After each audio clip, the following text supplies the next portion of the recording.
Tu connais ces personnes. Elles ont 70, 80, parfois 90 ans. Et pourtant, quelque chose en elles reste vivant. Alerte, curieux, ouvert. Leurs yeux brillent encore. Leur esprit est affûté. Elles s'intéressent à ce qui se passe. Elles apprennent des choses nouvelles. Elles rient. Elles s'émerveillent. Tu te dis que c'est de la génétique, qu'elles ont eu de la chance. Et puis tu connais d'autres personnes. Elles ont 40 ou 50 ans, parfois moins. Et quelque chose en elles est déjà vieux, éteint, fermé. Elles ne s'intéressent plus à rien de nouveau. Elles répètent les mêmes histoires. Elles ont des opinions figées sur tout. Le monde les ennuie ou les agace. Elles attendent que le temps passe. Leur corps fonctionne peut-être encore bien, mais leur esprit a déjà pris sa retraite. Quelle est la différence? Ce n'est pas l'âge, ce n'est pas la santé, ce n'est même pas l'intelligence. C'est autre chose.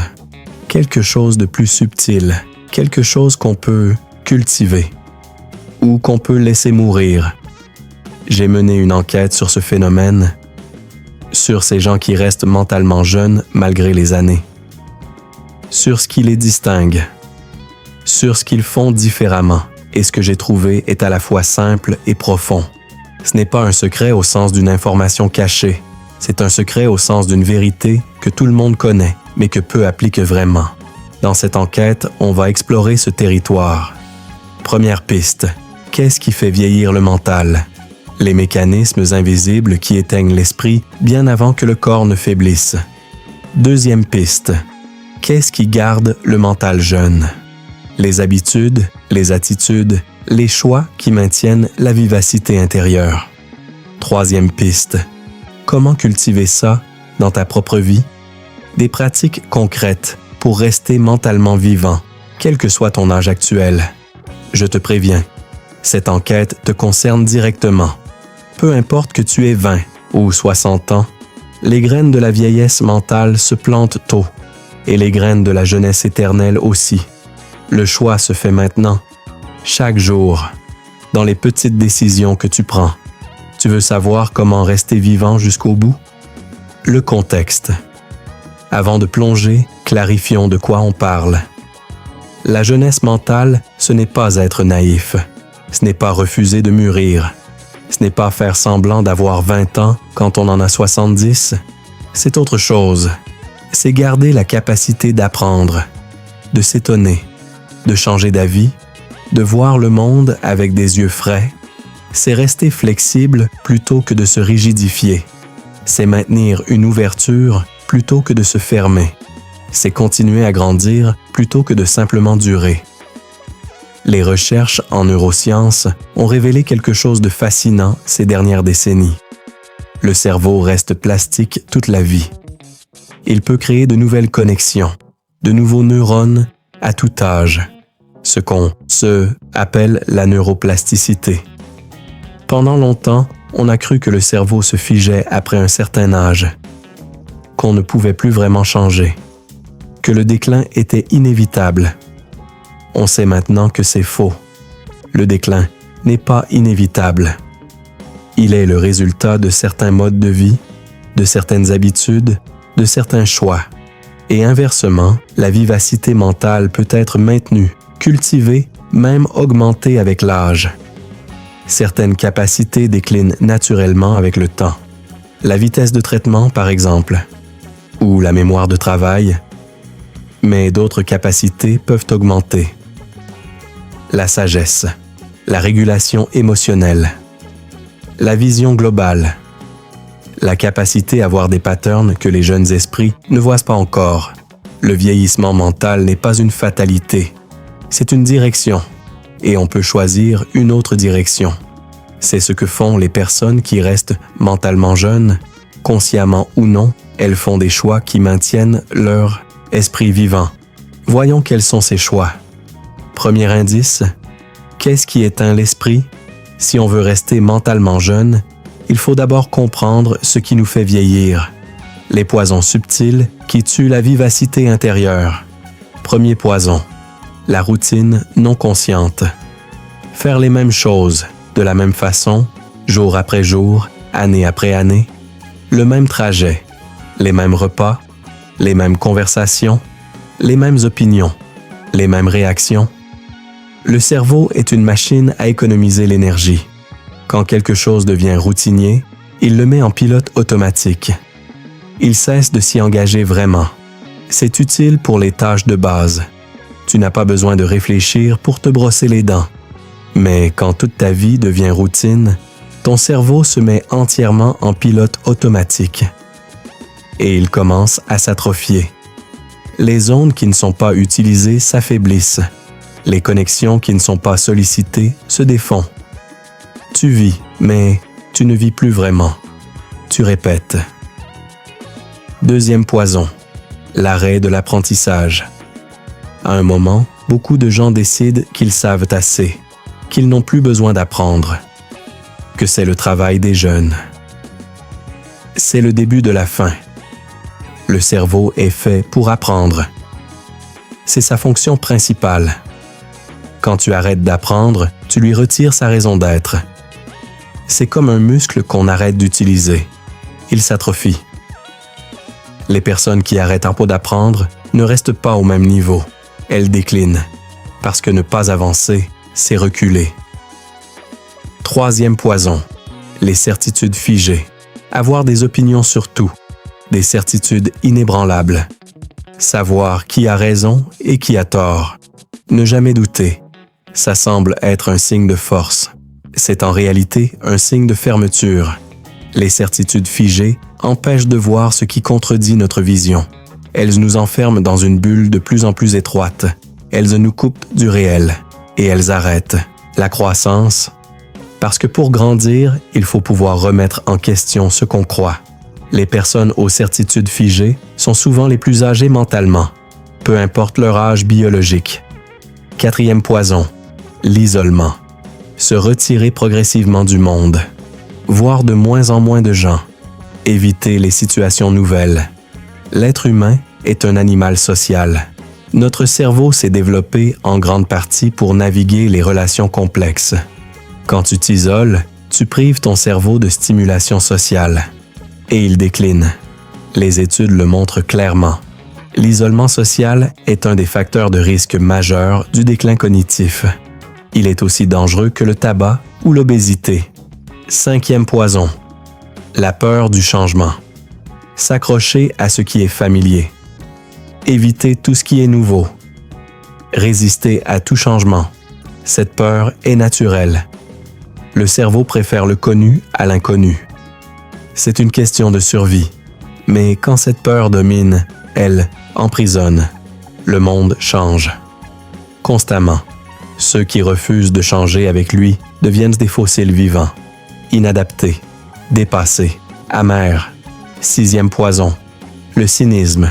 Croire que rien n'a de sens, que tout est vain, que les gens sont mauvais, que l'avenir est sombre. Le cynisme se présente souvent comme de la lucidité, une vision réaliste du monde.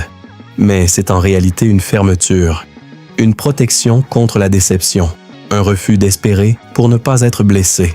Et c'est un poison pour l'esprit, parce que sans espoir, sans sens, sans émerveillement, l'esprit s'éteint.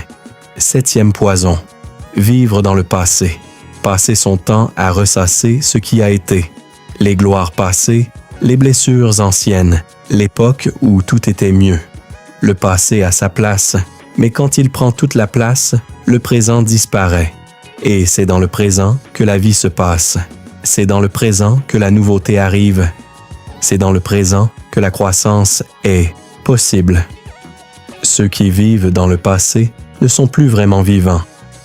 Ils sont des gardiens de musée de leur propre histoire. Deuxième indice. Qu'est-ce qui maintient l'esprit vivant?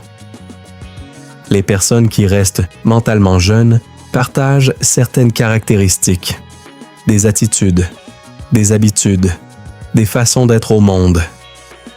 Première caractéristique, la curiosité insatiable. C'est peut-être la plus importante. Ces personnes restent curieuses, elles s'intéressent à des sujets nouveaux, elles posent des questions, elles veulent comprendre. La curiosité est le moteur de l'apprentissage. Et l'apprentissage est le moteur de la jeunesse mentale. Regarde un enfant. Il est curieux de tout. Il demande pourquoi sans cesse. Il explore sans relâche. Les personnes mentalement jeunes ont gardé cette curiosité. Où l'ont retrouvée? Elles n'ont pas peur de dire « je ne sais pas », parce que ne pas savoir est une invitation à apprendre. Deuxième caractéristique, l'ouverture au changement. Ces personnes accueillent le changement au lieu de le fuir. Pas naïvement, pas sans discernement, mais avec une attitude fondamentale d'ouverture. Elles essaient de nouvelles choses. Elles changent leurs habitudes volontairement. Elles se mettent dans des situations inconfortables pour grandir. Elles savent que le confort prolongé est un piège, que la croissance se fait à la bordure de la zone de confort. Troisième caractéristique, les relations vivantes. Ces personnes maintiennent des relations riches, pas forcément nombreuses, mais profondes, nourrissantes. Elles s'intéressent aux autres, vraiment. Elles écoutent, elles apprennent des personnes qu'elles rencontrent et elles maintiennent des liens intergénérationnels. Elles ne s'enferment pas avec des gens de leur âge uniquement. Elles fréquentent des plus jeunes, des plus vieux, des différents. Ces relations les gardent connectés au monde qui évolue. Quatrième caractéristique, l'apprentissage continu. Ces personnes n'arrêtent jamais d'apprendre. Elles lisent, elles suivent des cours, elles développent de nouvelles compétences. Elles explorent de nouveaux domaines, pas pour obtenir quelque chose, pas pour leur carrière ou leur CV, pour le plaisir d'apprendre, pour la joie de comprendre. Elles savent que le cerveau est un muscle et que ce muscle a besoin d'exercice. Cinquième caractéristique, l'exercice physique. Le corps et l'esprit sont liés profondément. Les personnes mentalement jeunes prennent soin de leur corps. Elles bougent, elles marchent, elles font de l'exercice. Les recherches montrent que l'exercice physique est un des meilleurs protecteurs du cerveau. Il augmente le flux sanguin, stimule la neuroplasticité, réduit l'inflammation. Un corps actif soutient un esprit actif. Sixième caractéristique, le sens du but. Ces personnes ont quelque chose qui les anime, un projet, une mission, une raison de se lever le matin. Ce n'est pas forcément quelque chose de grandiose.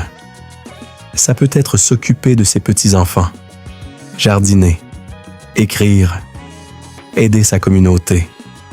Ce qui compte, c'est qu'il y ait quelque chose, une direction, un sens. Les études sur la longévité montrent que le sens du but est un des meilleurs prédicteurs de vieillissement sain. Les Japonais ont un mot pour ça. Ikigai, la raison d'être. Septième caractéristique, la flexibilité mentale. Ces personnes peuvent changer d'avis. Elles ne sont pas attachées à leurs opinions comme à des trésors. Elles accueillent les perspectives différentes. Elles cherchent à comprendre avant de juger. Elles admettent quand elles ont tort. Cette flexibilité leur permet de s'adapter, de grandir, de rester pertinente dans un monde qui change. Huitième caractéristique, l'humour et la légèreté. Ces personnes savent rire d'elles-mêmes, de la vie, des absurdités de l'existence. Elles ne prennent pas tout au sérieux. Elles gardent une légèreté qui les protège de l'amertume. L'humour est un signe de flexibilité cognitive, de capacité à voir les choses sous plusieurs angles.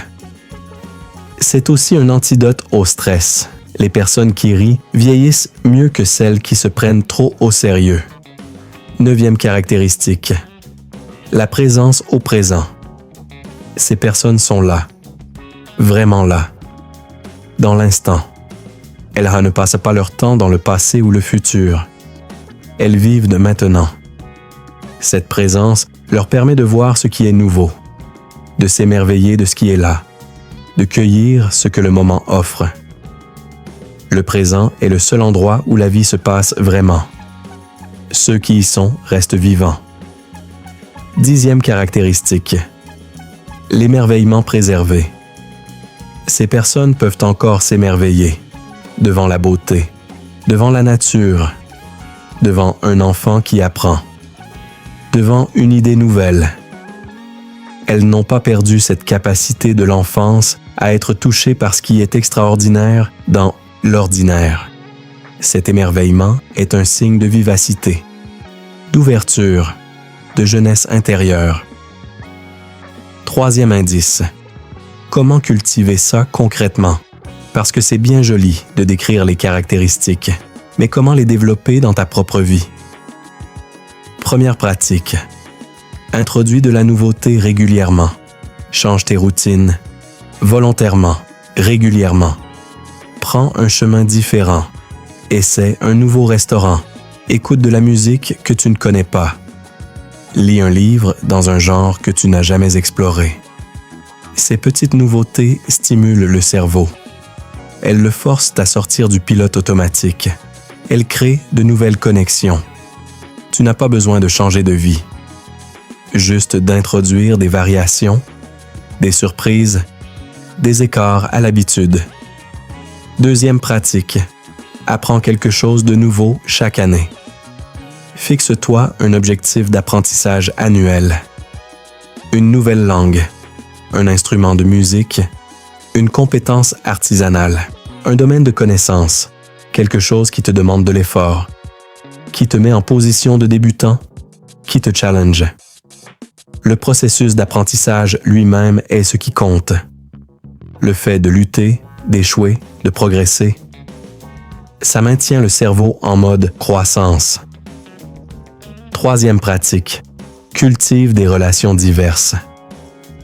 Ne reste pas seulement avec des gens qui te ressemblent. Cherche des personnes d'âge différents, de milieux différents, de perspectives différentes. Chaque personne nouvelle est une fenêtre sur un monde que tu ne connais pas. Une opportunité d'apprendre quelque chose. Et si tu sens que tu t'isoles, fais le premier pas. Rejoins un groupe, une association, un cours, un club. La connexion sociale est trop importante pour la laisser au hasard. Quatrième pratique. Bouge ton corps quotidiennement. Pas besoin de marathon, pas besoin de gym. Juste bouger. Tous les jours, marcher, faire du vélo. Jardiner, danser dans ta cuisine. L'important est la régularité. 30 minutes d'activité modérée par jour peuvent faire une différence significative. Et si tu peux, ajoute des exercices qui demandent de la coordination. La danse, les arts martiaux, le tennis, ces activités stimulent particulièrement le cerveau. Cinquième pratique.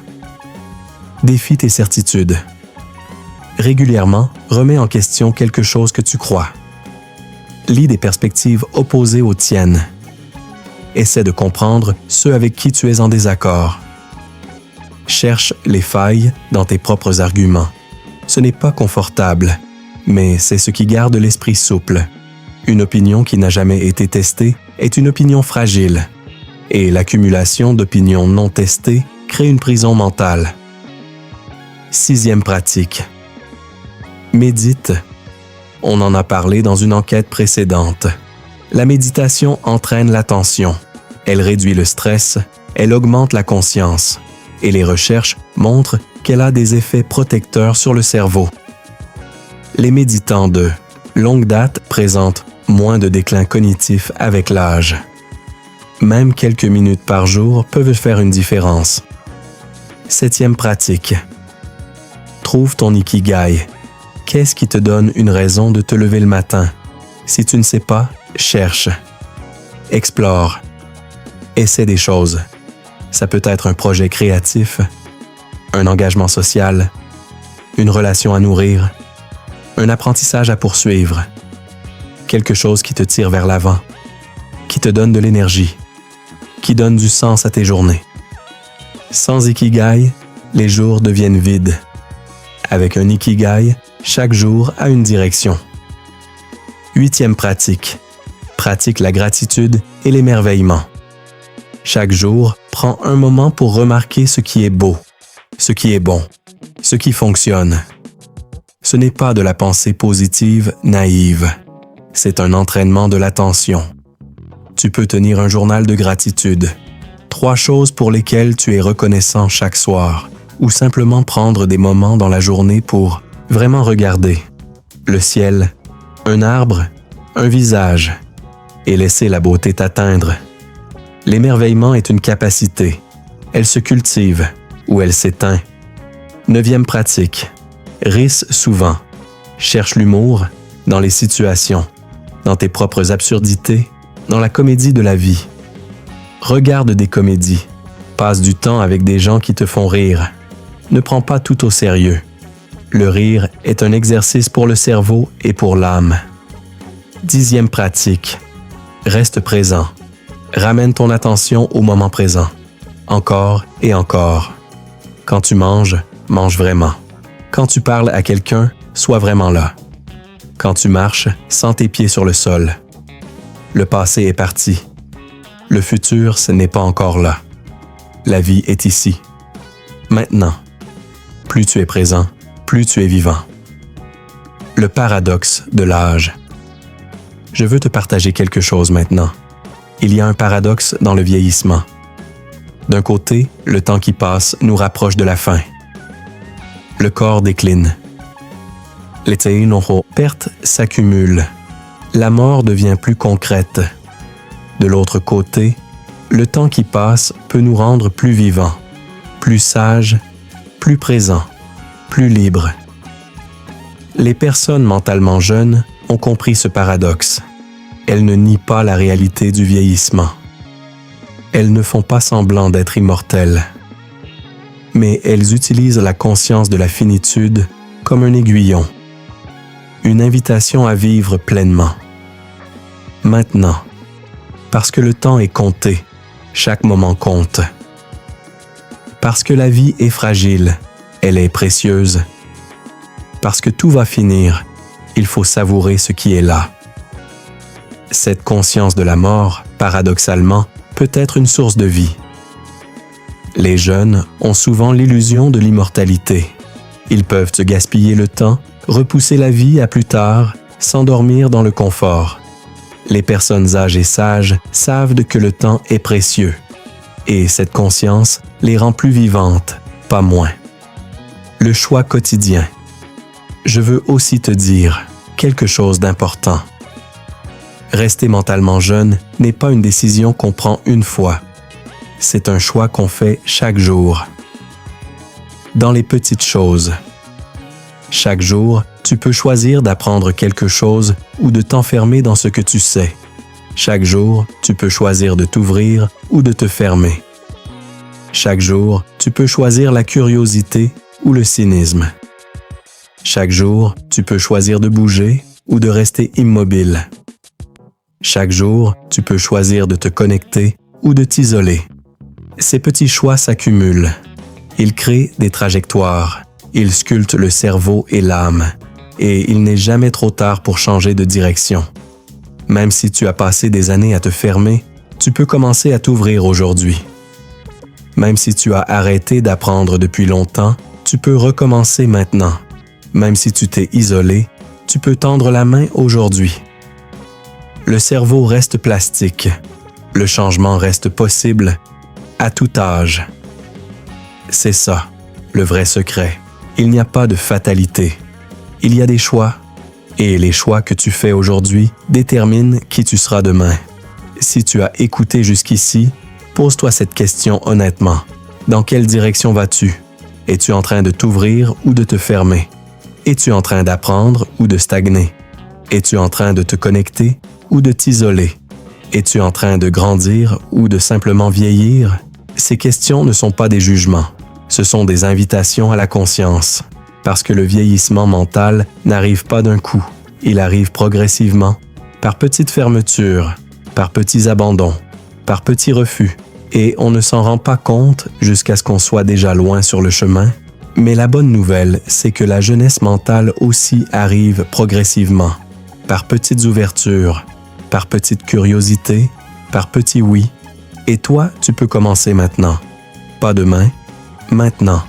Qu'est-ce que tu pourrais apprendre cette semaine? Qui pourrais-tu appeler? Quelle routine pourrais-tu changer? Quelle certitude pourrais-tu questionner? Un petit pas, c'est tout ce qu'il faut pour commencer. Et les petits pas, accumulés, mènent loin. Les personnes qui restent mentalement jeunes n'ont pas de super pouvoir. Elles ont simplement fait ces petits pas, jour après jour, année après année, et tu peux faire la même chose. Le secret n'est pas un secret, c'est un choix. Ton choix, fais-le aujourd'hui. Dans la prochaine enquête, on explorera quelque chose que beaucoup vivent, sans pouvoir le nommer. Le déjà-vu. Ces instants troublants où tu as l'impression d'avoir déjà vécu ce qui est en train de se passer. Qu'est-ce que c'est vraiment? Les théories vont de la neuroscience à la métaphysique. Si cette enquête t'a donné envie de rester vivant, un pouce bleu aide ces réflexions à voyager vers ceux qui en ont peut-être besoin. Et si tu veux poursuivre l'exploration, le journal de l'enquêteur intérieur t'attend dans la description. Un espace pour tes propres réflexions sur la vie que tu veux vivre.